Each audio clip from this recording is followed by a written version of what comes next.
साक्षात भगवान ब्रह्मदेव का वो सबसे शक्तिशाली पुत्र, जिसने स्वयं नारायण को ही युद्ध के लिए ललकार दिया था और अपने आराध्य से दो दो हाथ करने की इसी भयंकर प्यास में इस महान योद्धा ने एक अंधेरी गुफा में पूरे 2 युगों तक इंतजार किया। और फिर द्वापर युग में भगवान कृष्ण के साथ शुरू हुआ 28 दिनों का सबसे खौफनाक महायुद्ध। कहानी आरंभ होती है सत्य युग से, जब ब्रह्मा जी के जम्हाई लेते समय उनके मुख से एक अत्यंत शक्तिशाली बालक का जन्म हुआ, जाम्बवंत।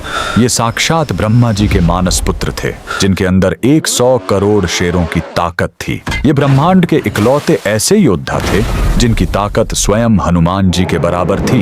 इनकी असीम शक्ति का अंदाजा इसी बात से लगाया जा सकता है कि जब वामन अवतार में भगवान ने अपने 3 कदमों में पूरा ब्रह्मांड नाप दिया था, तब जाम्बवंत जी ने अपनी जवानी के जोश में उस विशाल काय वामन भगवान की 21 बार परिक्रमा कर ली थी।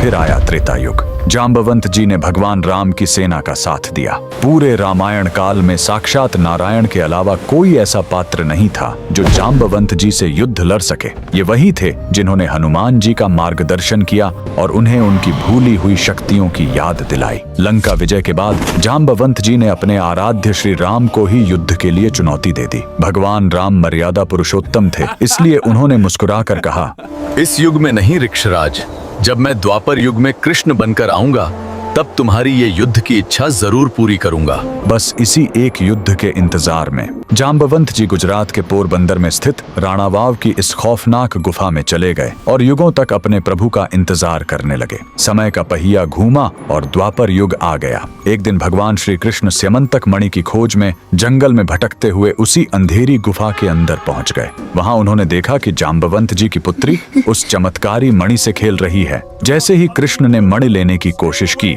जाम्बवंत जी ने उन्हें युद्ध के लिए ललकार दिया। फिर शुरू हुआ ब्रह्मांड का सबसे भयंकर मल्ल युद्ध। ये युद्ध 1 या 2 दिन नहीं, बल्कि बिना रुके लगातार 28 दिनों तक चला। 28वें दिन उस अजेय और बलशाली जाम्बवंत का शरीर पसीने से कांपने लगा। उनका रोम रोम यह चीख कर कह रहा था कि पूरे ब्रह्मांड में साक्षात नारायण के अलावा किसी देव या दानव में इतनी ताकत नहीं जो जाम्बवान को युद्ध में घुटने टेकने पर मजबूर कर सके। तब श्री कृष्ण ने अपने उस अलौकिक रूप के अंदर मर्यादा पुरुषोत्तम श्री राम का दर्शन दिया। जाम्बवंत जी की युगों की इच्छा पूरी हो गई। वो रोते हुए अपने प्रभु के चरणों में गिर पड़े, उनसे माफी मांगी और अपनी पुत्री का विवाह भगवान श्री कृष्ण से करवा दिया। गुजरात के पोरबंदर की जाम्बुवंत गुफा आज भी इस महायुद्ध का जीता जागता प्रमाण है। अगर आप भी भगवान राम और कृष्ण की इस अद्भुत लीला को मानते हैं तो कमेंट में जय श्री राम जरूर लिखें।